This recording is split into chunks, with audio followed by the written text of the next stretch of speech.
bem-vindo em mais um Devocional Palavra que Transforma, esperando pelo meu milagre. Você espera por um milagre, eu espero por um milagre, aquele do qual o Senhor tem falado, tem nos mostrado, tem prometido, e Ele pede para que sejamos pacientes para esperar no tempo dEle. O tempo dEle é um tempo perfeito e tudo que Ele faz não foge ao seu controle. Por isso nós precisamos ter um coração fiel à sabedoria de Deus, porque Ele é quem sabe de todas as coisas. E a vida de Zacarias e Isabel, um casal avançado em idade, onde Isabel era estéril, o Senhor tem um projeto para a vida deles, tem um milagre para entregar. E no livro de Lucas, a partir do capítulo 1, conta a história deste casal.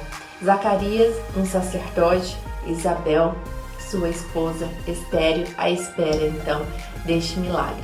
Depois de ser relatado aqui as características, as virtudes deste casal, porque eles não eram qualquer um, eles eram um casal que tratava as coisas de Deus com muito zelo, com muita retidão, porque diz no versículo 6 que eram justos perante Deus, vivendo irrepreensíveis em todos os mandamentos e preceitos do Senhor. E neste capítulo 1, quando fala sobre este casal, diz também que eram avançados em idade e sua esposa era estéril. Mas mesmo assim, na impossibilidade humana, o Senhor chama, escolhe Zacarias para naquele dia entrar no templo, para que o anjo falasse com ele e dissesse que a oração dele tinha sido ouvida. E o Senhor então fala com Zacarias para que ele não temesse. E diz qual seria o nome deste filho, que seria João, gracioso. E no versículo 14 tem uma palavra para Zacarias quanto ao milagre que ele esperava, que diz assim: e terás prazer e alegria, e muitos se alegrarão no seu nascimento. Nós precisamos nos fazer uma pergunta: o porquê esperar por este milagre? Por que nós estamos tão ansiosas, desejosas, até mesmo às vezes curiosas, para ver o milagre acontecer?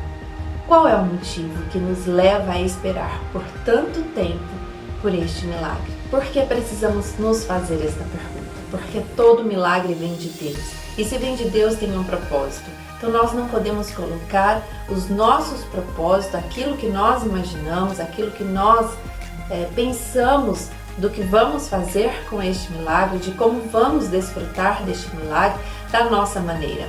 Temos que pensar o que Deus quer para nós através deste milagre.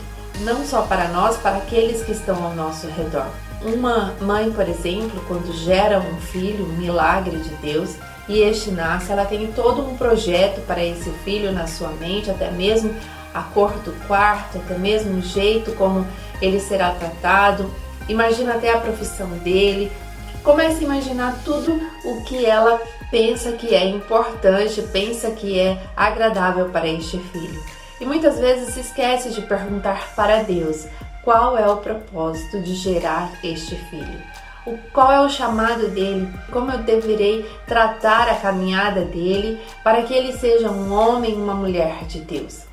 E isso não podemos nos perguntar somente para quando esperar um filho, mas para todas as coisas, uma profissão, um casamento. Todo casamento, toda união, ela tem um propósito de existir, para honrar e engrandecer o nome do Senhor. Mas dentro desta honra que nós damos ao Senhor pela união de um casamento, qual é o chamado, qual é o propósito dessa união para com o reino de Deus? Então, para tudo nós precisamos perguntar. E o anjo então aqui fala a Zacarias o propósito deste filho tão sonhado, porque estes já eram avançados em idade e o impossível se torna possível na vida dessa família. E o Senhor então diz aqui neste versículo, como já lemos no 14, e terás prazer e alegria. Essas duas palavras no original, a palavra prazer, ela significa alegria. Então, primeiramente, este filho trará alegria a este casal. Toda concretização de um projeto, todo sonho realizado, um milagre alcançado, permitido diante da vontade de Deus, ele nos traz alegria, porque é algo que estávamos esperando. E nos alegramos.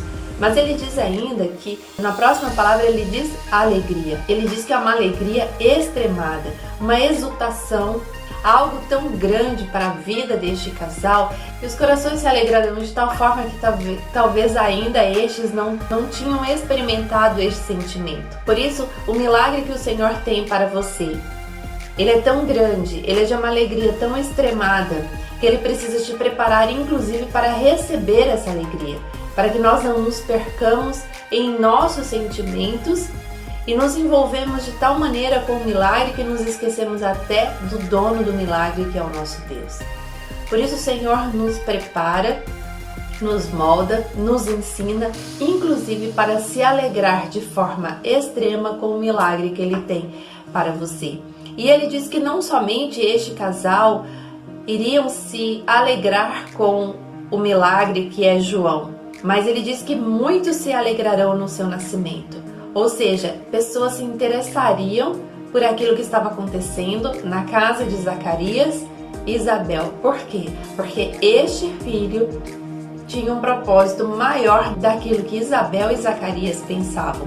Porque continua no versículo 15, que diz o porquê. Porque é tanta alegria e tanto interesse das pessoas em conhecer este filho. Ele diz assim, porque será grande diante do Senhor, e não beberá vinho nem bebida forte, e será cheio do Espírito Santo já desde o ventre de sua mão. Aqui é um voto nazireu, informado no Antigo Testamento, do qual o Senhor diz que este homem, este João, este filho, ele seria separado, ele teria uma vida à parte da vida comum entre as pessoas, porque ele foi escolhido para algo muito grande, porque ele diz assim, porque será grande diante do Senhor. O propósito, o milagre que o Senhor quer entregar em tuas mãos não é simplesmente para um prazer de dizer que o milagre chegou, mas ele vai além daquilo que você imagina. Por isso não tome posse do seu milagre de uma maneira egocêntrica, onde aquilo é só para você. Não, é maior, é para o todo, é para um bem comum, é para a honra e glória do nome do Senhor.